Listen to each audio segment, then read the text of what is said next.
John Hook's Newsmaker starts now. Thanks for joining us on Newsmaker. 30 years ago, the Valley was in the grips of a serial killer. Two young women, Angela Brasso, 21, Melanie Burness, 17, killed 10 months apart while riding their bicycles along a canal near Metro Center. Both stabbed, mutilated, sexually assaulted. It wasn't until 20 years ago that detectives using familial DNA closed a circle on one suspect, Bryan Patrick Miller. He had evaded capture for 2 decades. When he went on trial, Miller's attorneys argued that mental illness put him in a dissociative state where he did not know what he was doing. Prosecutors said he was a sexual sadist who carefully planned these crimes. One of the people who maybe knew Bryan Miller best is my guest this week on Newsmaker.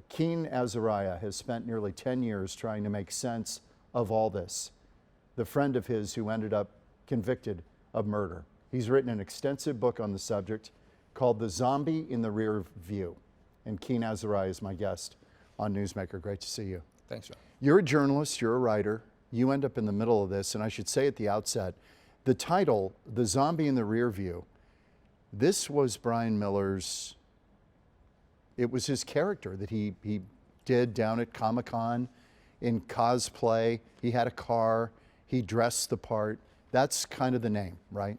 Yeah, the title just refers to basically, in a symbolic way, of all the victims he had kind of re-emerging in his life's rearview mirror and coming back in the sense of, DNA and forensics and actually putting him in the position he's in now.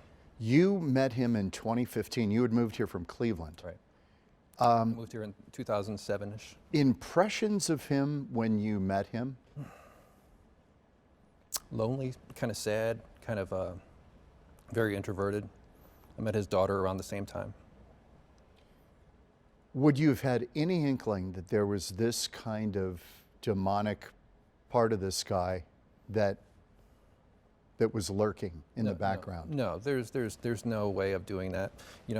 You're in a what kind of, when I got to Phoenix, what kind of lured me into making friends? I'm slow at making friends by nature. So these costume groups that we both had a mutual interest in were great for making friends, but you do it in a slow way.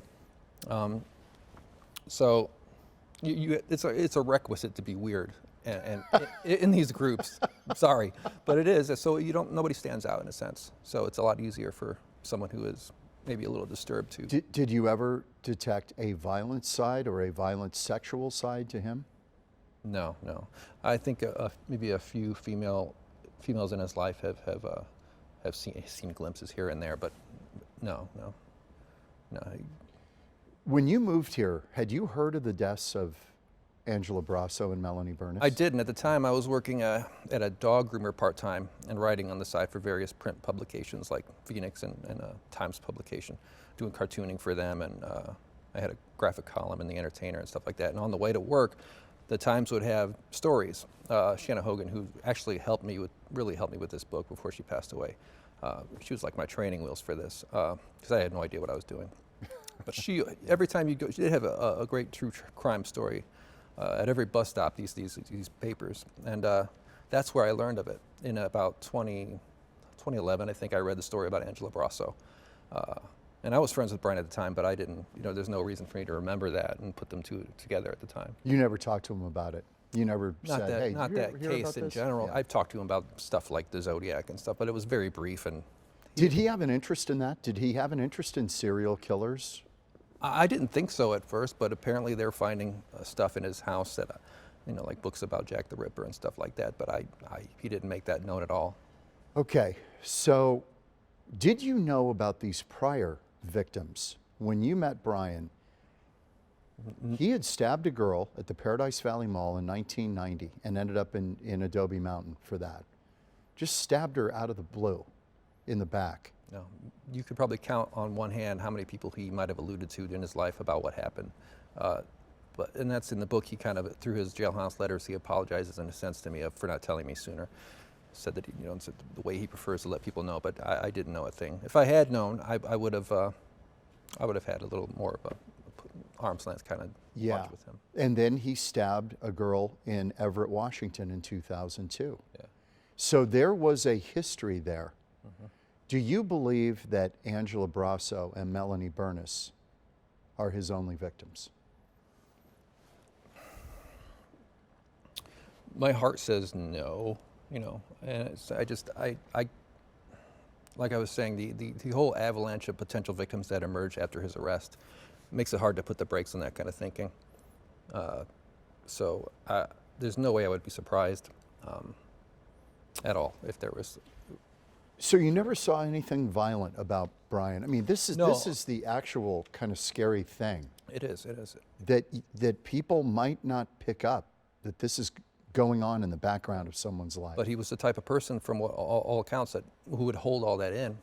It would go off like a volcano sometimes, never in front of me, but he would apparently, according to his daughter, who actually expresses a lot in this book, she really unpacks a lot about him in this book. And his former wife. Yeah, and that he would actually, have these bouts of explosive anger and. Interesting. I've never seen it, but they said it's pretty bad. Let me show a picture. This is picture number 1. This is you and Bryan at a restaurant. Do you remember where this was taken? Yes. You're there in the foreground in, Yeah. in the yellow. I think that was Monsterland in Mesa before it closed down. And that's Bryan on the far right. Bryan, it's my girlfriend Ann, and one of our friends that Bryan was dating at the time. Was he in character a lot when you guys would go out? Would he? Yeah, because back then that's pretty much all we did. Before our last couple years, we actually did more day-to-day things that grew out of, away from costuming and all that parties, stuff. It's just, we got to be good friends outside of the costume group. There's another picture, number 2. This is you and Bryan at a birthday party. I don't know whose it was. Do you know? Do you remember? Oh, that was Bryan's. I think it was his 40th or one of his last ones I went to before the arrest. It was at Spoken Wheel on Central. I'm going to say something really stupid here. He does not look like a killer. I don't know if it's the shiny tennis shoes or what. Just kind of a guy you would not be alarmed by. Oh no, absolutely. And you're right, that is the most frightening part. In your book, you illustrate a lot of this, almost in a cartoon fashion. Yeah.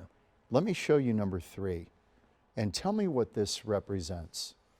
This is, everything in the cursive in the book is Bryan's words, Bryan's jailhouse letters, and it's illustrated through cartoon, because actually when Bryan was arrested, I was going to pitch a cartoon to the Times, and aesthetically these are the characters that were in that. It was meant to be a funny cartoon, obviously, but it's kind of hard to be funny when this whole world is like encaved around. Yeah. It's very hard. So these characters are basically from that, and they've kind of morphed into this project.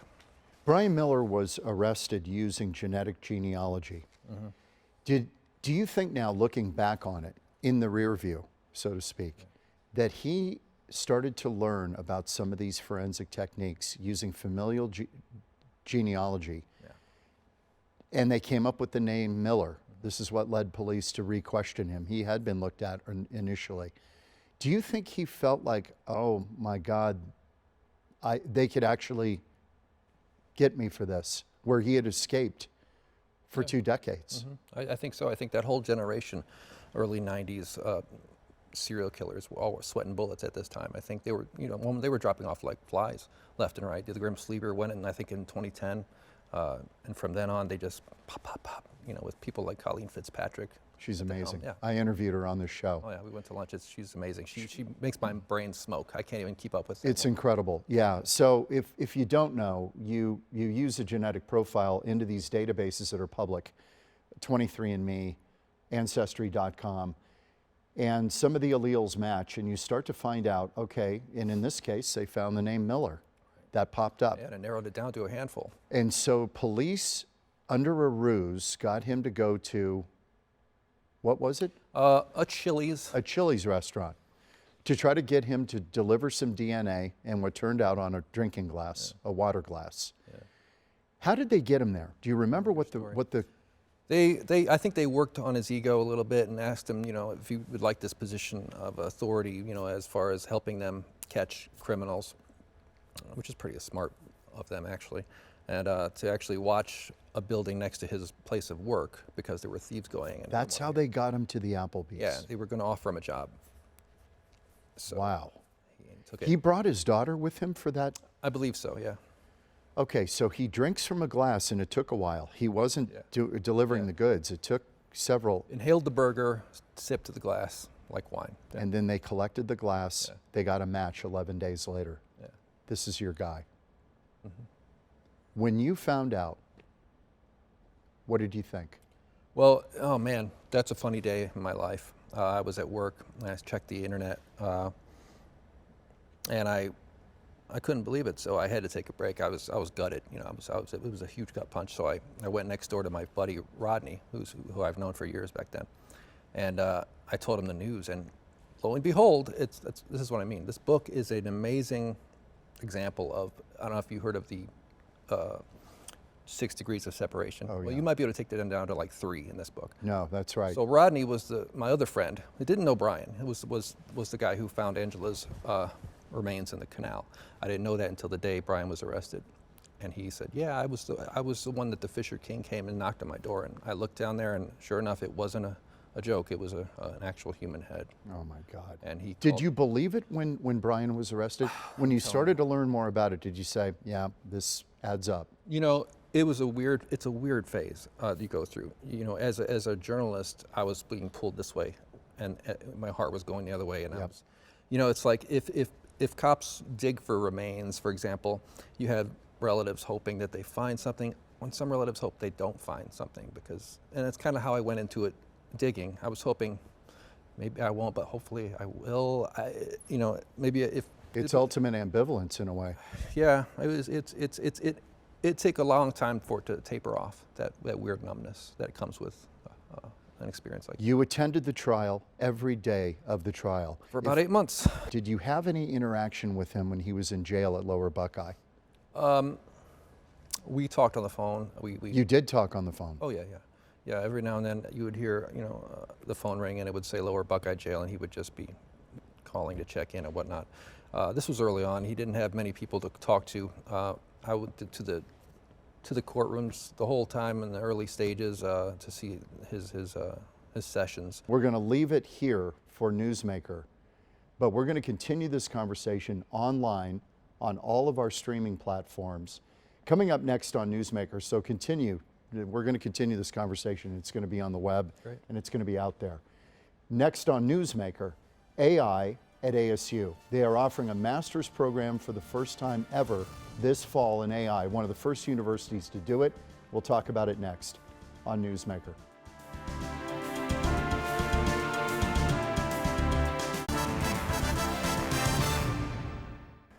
Welcome back on Newsmaker. Artificial intelligence, AI, could potentially change the way we do nearly everything in society. The changes and the implications are so profound, it's hard to wrap your mind around it. Arizona State University, though, is embracing these changes head on. This fall, the W.P. Carey School at ASU is launching a master's program in the science of artificial intelligence in business. And one of the driving forces behind this new program is Sharon Chen, who joins me now on Newsmaker. Great to see you. Thank you for having me, John. This is exciting stuff. Are other universities following suit, or is ASU the first?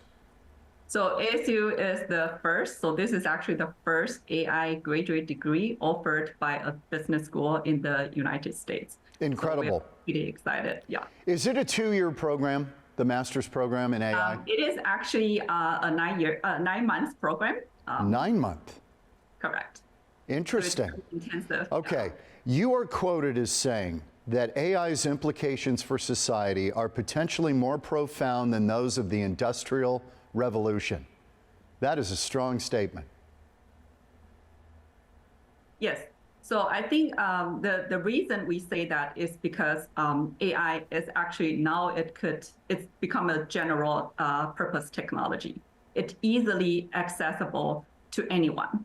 So I think if you think about Industrial Revolution, so in order to utilize those resources, so you need to have high fixed capital to do all those things. But however, now AI has become so easily accessible. So I think in the past 2 years, we have seen AI being misused, right? So for example, there's definitely hallucination, and there's AI voice cloning for AI scams. Yep. And then AI has been designed for phishing.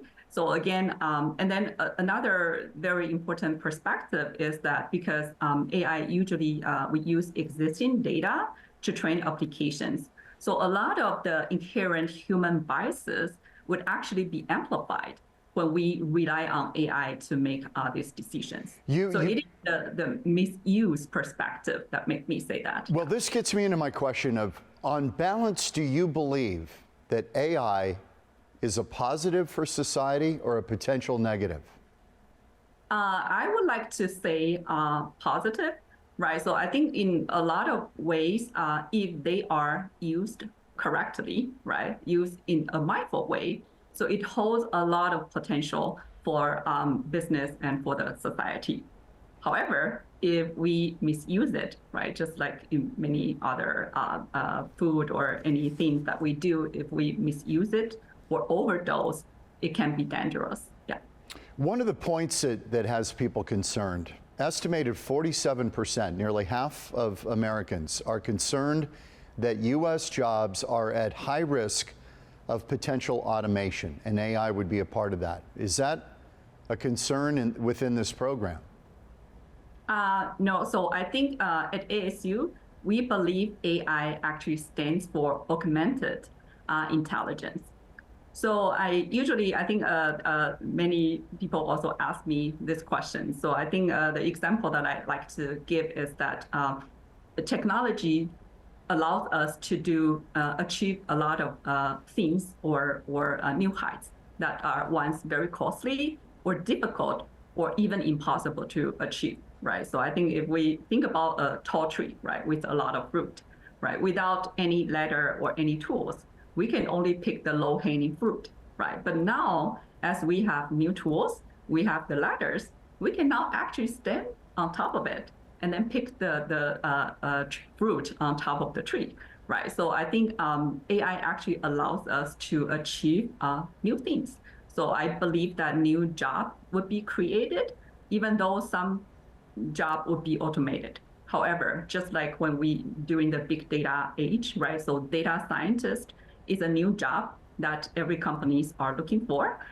And now we're going to see new job titles being available because we can use AI to do things that are once not possible. In that 9-month program for the masters in AI, how much will be devoted to ethics in AI? So excellent question. So ethics is actually a core component of this program. So the whole program that we embrace is what we call a mindful AI concept, where we emphasize ethics, right? So why do we do what we do, right? So this is very important, how we define success.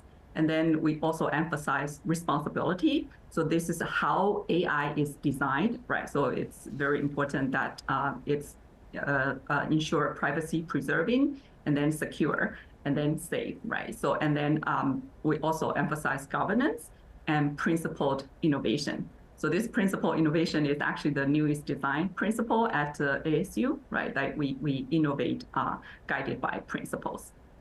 How did you even put a program together with the technology changing so quickly? And the second part of that question is, how do you keep the curriculum current when it's changing so quickly? Could you spit out a graduate with a master's where they're into the field and it's already changing on them? Excellent question. Actually, I think we are actually in Department of Information Systems, so we have been, witness emerging technology, come and go, and then so we are pretty adaptive to evolving technology change. So for our ASU as well as the department, so we actually have very close connection with industry experts. And then we have leading, industry leaders sit on our executive advisory board. And then we regularly meet with them to understand the challenges that they are facing and then the needs that they have, right? And then we also have, world-renowned scholars in the field of AI as well as data analytics. So basically, we design our curriculum to be, not only cutting edge, but also industry relevant, because we try to get connected to industry so that we make sure that we are able to prepare workforce who can deal with future challenges as well. Using your analogy earlier in the interview, you talked about the low-hanging fruit. And I'll substitute that for some of the grunt work, you know, that needs to be done. And one of those things struck me. I read this story that ASU recently used AI to grade student assignments. The AI graded and read the papers and emailed the grade and the information to 200 students within 30 minutes. Yes. That is unbelievable. Are you comfortable with what that produced? So we actually are trying to conduct a survey and experiment with that project. So I think there are two perspectives. So one is that we are trying to understand AI's capability in their grades. And then we actually try to also have TA or student grader grade the same assignment. So we are trying to compare the differences in their grades. Yeah. And what did you find? And so we actually find that the AI grader did an excellent job. And then what's interesting is that their comments also tend to be more extensive, more comprehensive than human grader, right? So for example, when we usually, I used to be, grader when I was in college, right? So I think when a student gets a great job, so you just say, great job, that's it, right? So, but AI would actually provide why your assignment is done great. And then we are also trying to do some follow-up survey to understand students' perspective, right? So it's sort of blinded whether when they know it's graded by AI versus not graded by AI, what's their perspective, what's their feeling in terms of their assignment being graded by So this program, Sharon, will be ASU and its business really related, and the students will have the ability to know how AI can promote business goals while they get the chance to kind of view diverse business models. Put that all together for me. What job would be out there at the end of the completion of that program? What kind of jobs would be out there for graduates with a master's in this? Yeah. So first of all, I think we need to recognize that AI holds promise for all sectors in the society. So what that means is that every industry, and in fact, in the past 2 years, we have seen companies like eager to bring AI, to integrate AI into their business. So basically, our program tries to meet this emerging workforce needs, right? So who can actually take AI into every industry and then every sector of the society. So there are some, new job titles out there that I actually found. For example, AI strategist, right? And then of course, the student can also do, AI project manager or data scientist. So there are actually many roles, and there are also emerging roles of like AI ethics officer or chief AI officers. So again, I believe that every industry would need people who understand not just the technical skills, but also the business and professional skills who are able to actually effectively integrate AI into their business. How much interest? Organizations are different. How much interest already from students who want to get into this program? So we, even though we have a late launch, but we already have a lot of interest actually around the world in this program. So we are very excited. So of course, our recruiting team and admission team are working very hard to work through the applications and admission. Yeah, but we see a lot of interest. Sharon Chen, Information Systems Chair and Professor at ASU's W.P. Carey School in Tempe. We appreciate your time. It's a fascinating new frontier out there. We appreciate it. Thank you so much for the opportunity. Great to see you. Thank you. We're back in a minute on Newsmaker.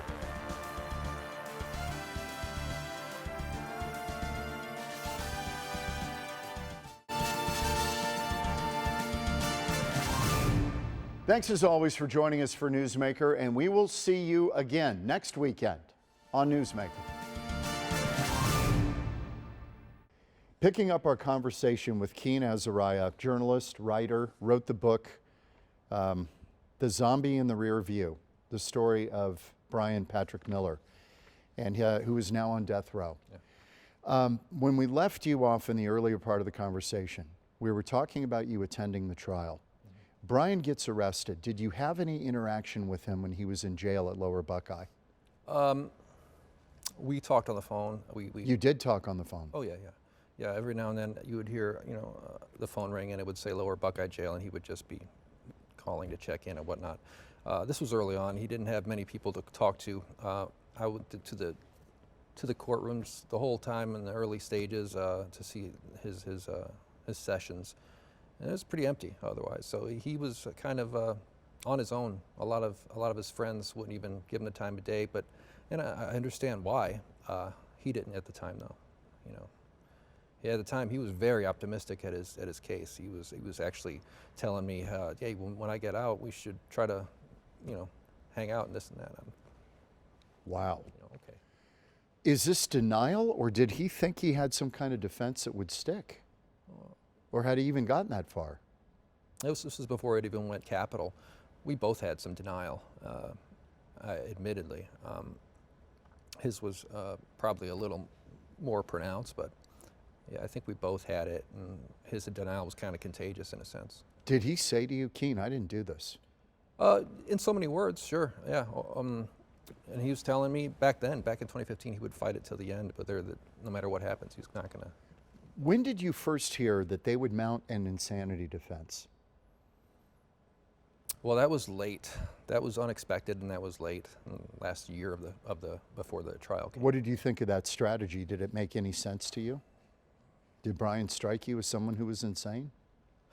No, not at all. And that's the weird thing. Even Bryan himself says he's not, while his defense says he is. It's very ambiguous. I don't know. Nobody knows what to believe. But in your book, it becomes very clear that you believe he's a damaged person from his upbringing. No doubt about it. Can you talk about his upbringing a little bit? Well, again, I wasn't here for that, but I learned a lot from not only his daughter, I also learned a lot from one of his neighbors. Now, longtime Phoenicians will know, I think, about what we call the case of the decade out here in Phoenix, which is the Deborah Milky case. Yes. All right, well, it turns out that the Millers were next door neighbors to the Milkys. And that is unbelievable. It's true. And it's two of the biggest murders in this town, and they were neighbors. The cases next door neighbors? Separated by a back fence. Unbelievable. And this is where this is what I mean. They were good friends. Bryan's mother actually attended Christopher Milky's funeral. And as we all know, Jim Stiers was a trigger man who actually killed Christopher Milky. Jim Stiers was Christopher's babysitter. What people don't know is that he got that position because it was vacated by Bryan Miller. Bryan Miller used to babysit Christopher Milky, and this is what Bryan tells me in his letters. That stunned me. How old would he have been at that time? He was a teenager. He was barely enough to. This is right before he went into Adobe for stabbing Celeste Bentley. Do you think any of that bled into his interest or obsession with murder? Or that could very easily be. He was pretty close to it. Oh yeah, they would come over all the time, and his mother.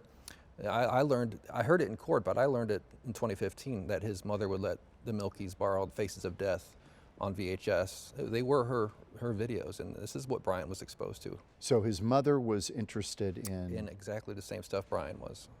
Do you think he was seeing this as a young kid? Oh yeah. He didn't have much chance of. These are snuff films, basically, right? They're virtually, and it never stopped in Bryan's life. He as a former fan of horror movies, I understand there are some good ones out there, but he took it a different level where Faces even beyond. It is almost like murder porn. Do you think he was doing things that typical serial killers, if that's what you want to call Bryan Patrick Miller, setting fires, mutilating animals? There's usually a progression before you start taking on people. Yeah. Oh yeah. I mean, gosh, there was petty criminal offenses in his childhood. I'm not sure, maybe even a little bit of arson. Yeah, it was a buildup for sure. He describes himself as autistic Man, that's a big or ball of mildly confusion for me. autistic. I don't remember him ever describing himself like that. Now his lawyer may have. I'm not sure. Did he strike you as a guy who was fairly sharp?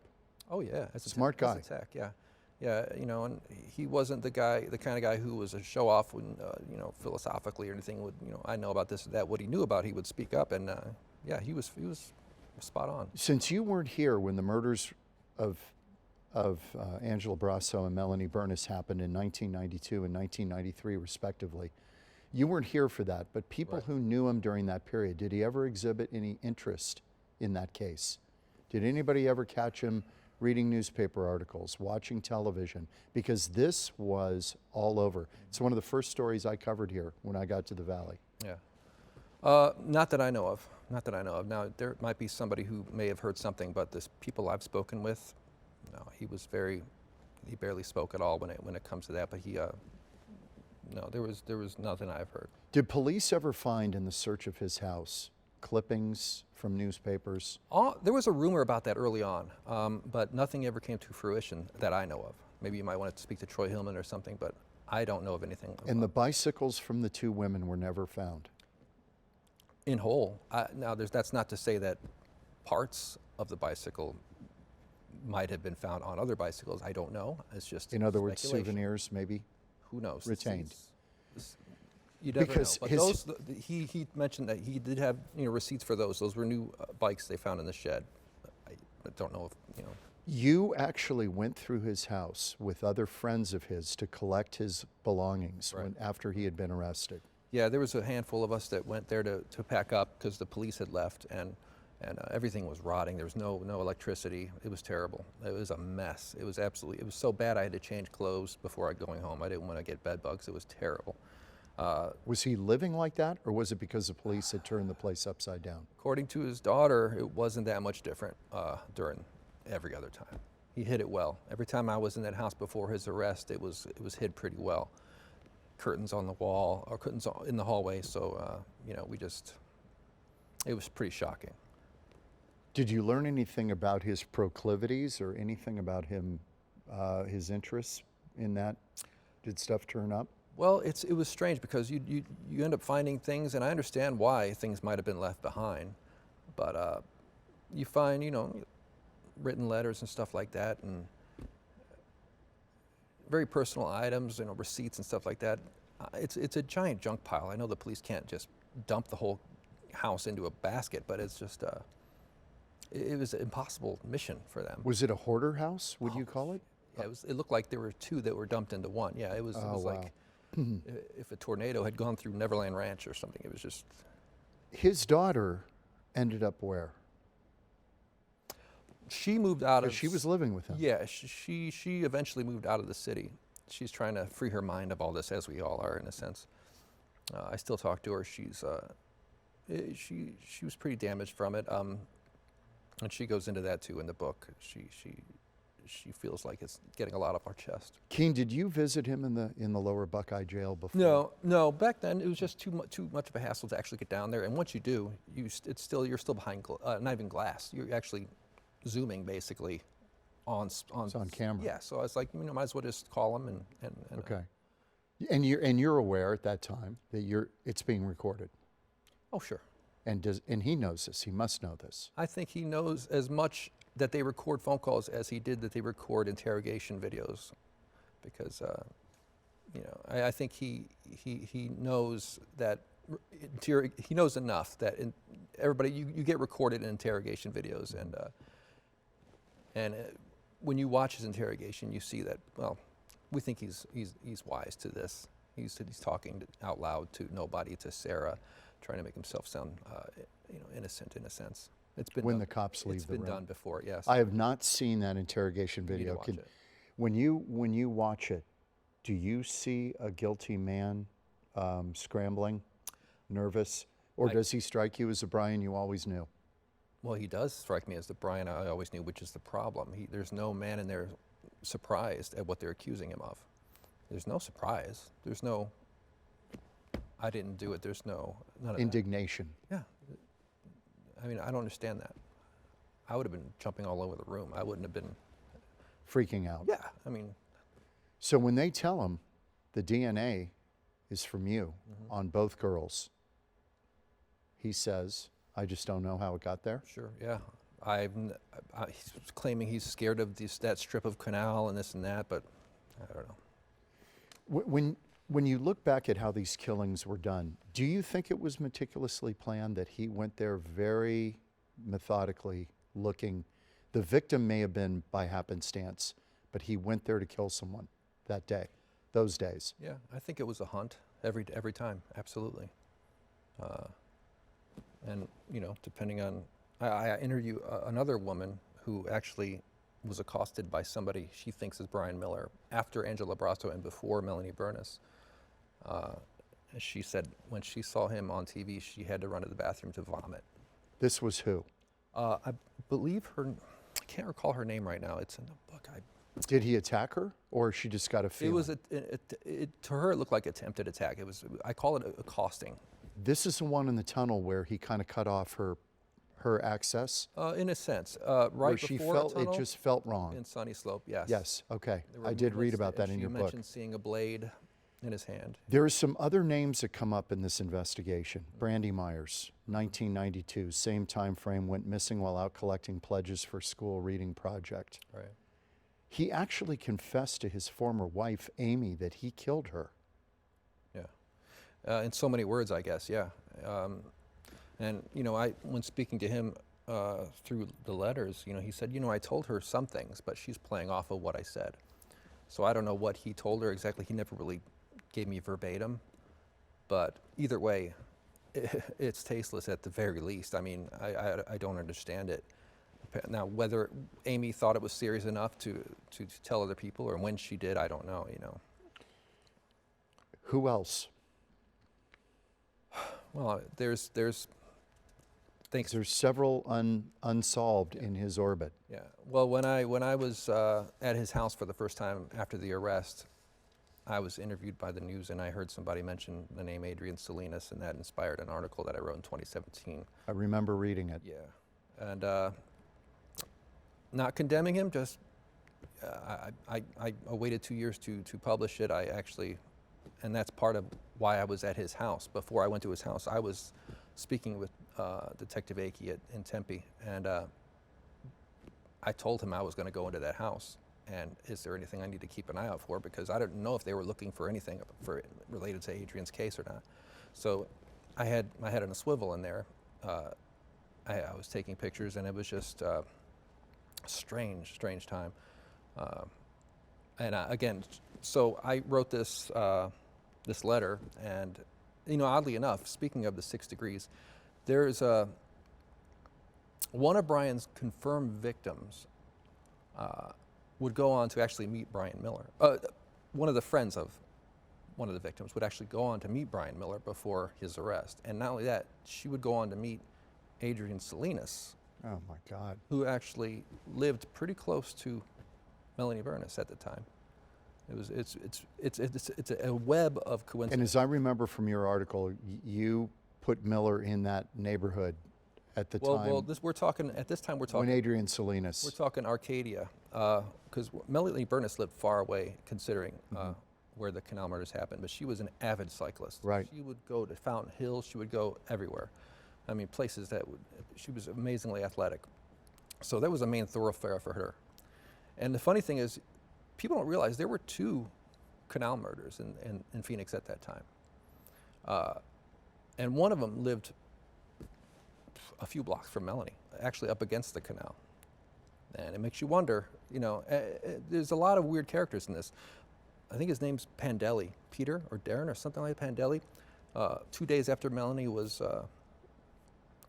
murdered, he mutilated some lady down, not too far, maybe a neighborhood across, took her breasts as souvenirs. I mean, this stuff, Phoenix in the 90s was no joke. This was ridiculous. Yeah, I remember it well. At the trial, describe the trial. You were there every day. When you locked eyes with him, You know, at first it was kind of strange. You know, he's wearing a mask as always. That wasn't nothing new. So, you know, he had a surgeon's mask on. So, you know, there was. This is because of COVID? Apparently, he was the only one wearing it. So I don't know if it was just a security blanket for him, just like I consider the zombie hunter costume.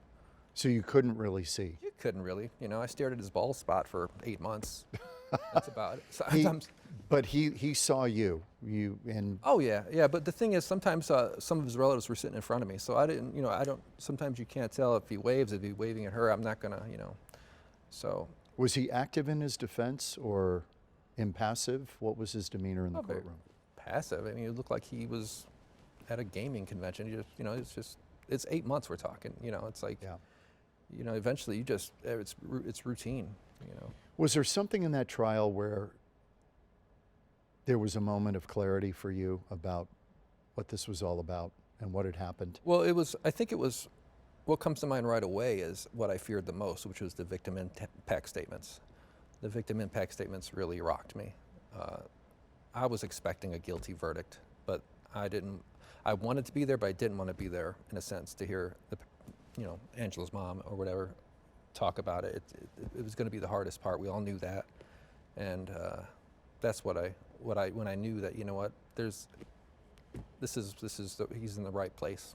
Your story is so unique because the only other one I can think of that's close is Ann Rule, the stranger beside me, who knew Ted Bundy extremely well and wrote a book about it, The Stranger Beside Me. Yeah.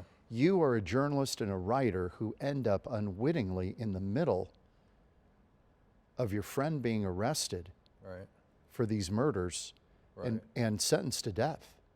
Yeah, and there's no way I couldn't have written it. It was set up for me. There was too many players and too many chess pieces there. Did you feel like you had to write this because you had unique perspective, that it was almost in a way a duty? Well, I had to write it just to cope, because I write with whatever I need to cope with anyway. And this just started out that way as a journal, and it's kind of, you'll notice it basically looks like an open sketchbook it tells a story. It's one of the most unique things I've seen. You are sketching, you are doing these sketches, telling the story in part in sketches and in part in text. Yeah, I try to, put Bryan's letters into illustrations in a sense. What is this one telling us? This one here is, everything in the book that is red cursive is Bryan's actually own words, his jailhouse letters. So that's what I attempt to put illustrations. What does he say? I'm trying to read it. I had practically been a prisoner at home for 5 years. I tried running away multiple times during that 10-year window of abuse, talking about his childhood. Right. And this is him just apologizing in a sense for not telling me sooner. Yeah, I'm sorry I didn't tell you about my past earlier. Right. You're among the friends I care more about. So, I mean, and the whole book is like this with him, but it's not only his voice. Like I said, it's his daughter's voice. Do you think he feels you've betrayed him by writing the book? I'm sure he does, yeah. Yeah, well, but actually he knew about it. I told him right out day one that I'm writing something, and And he knew you were a writer. Oh, yeah. He had to know that was coming, since this is your Well, I wanted to be open with him. I told him exactly what was going on, and as soon as I think, dug a little too far, it rattled his feathers, I think. How has it affected you? You've been in this dark hole of Bryan Miller for going on 10 years? Right, yeah. It's a huge chunk of my life that I'm not going to get back. So I can't wait to get it out of my system. I can't wait to go back to comedy and go back to funny things. I'm telling you, I cannot wait. You write comedy? Life's too short. Yeah, I was a cartoonist when this happened. And I missed it. Everything went on the shelf for 10 years. I didn't pitch a story to any of my publications for almost a decade now. So it's like getting back in that saddle is going to be tough. It's going to be tough writing anything after this. Boy. Do you have any connection to him now? Or are you cut off? No, I think I'm cut off. After his last letter, it was pretty angry. I just didn't want to even return it. I didn't want to respond at all. I just kind of wanted to let it fade out. What was he angry about, if you can share it? He was too ambiguous to tell me. I would share it if I knew. he kept it to himself. My guess is he heard of my article about Salinas. And Did he vent it all in the letter to you? No, it's the shortest letter of all 17 or 18 I got. What did it say? Do you recall just generally? I remember the words, "This is goodbye." Yeah. It was, all of a sudden there's no illustrated envelopes like we see, with his other letters. That stopped. There's a plain white envelope and what I call his Dear John letter inside. So this is a letter from Bryan to you, and he would always do some artwork on it. Yeah, he's actually pretty talented, and he would pack the whole envelope with other art. It's one way to pass the time. Do you know anything about his life at the Iman complex at Arizona State Prison? He's on death row. That place, no. I've looked into it, but I don't know much about it. I know he kept telling me he couldn't wait to go to prison because the jail here was so bad. That's what I've read that. I've heard that from other people too. Yeah, even the food. Well, yeah, he rants about food a lot. Yeah. I didn't include that, but. As you look back on this whole thing, what have you learned? Well, I've learned that, first of all, when you gaze out into the Phoenix skyline, don't be fooled. This can be the smallest town in the world in the blink of an eye. That's one thing I've learned. And the other thing is to enjoy life. Don't let this toxic stuff into your life for a long time. I find all of it toxic, and it's like radiation. How about just the cruel lottery of life that people, two girls riding their bike in that tunnel in the canal? I repeat the words of Adrienne Salinas, who texted before she died. She texted something to the effect of, "Cherish every moment you have with your loved ones." I second that. Keen, if and when, and we know how the death penalty works out. I witnessed one of these. James Dean Clark, he had been on death row for 30 years. If and when that happens, will you attend? I don't want to. I'd rather not. I've seen enough. I don't want to see a person put to death. There's plenty of that in the world. I don't need to see it up close. Anything else? No, that's about it. Okay, I appreciate you coming down. Hey man, my pleasure. It's really good seeing you again. Keen Azariah. Thank you.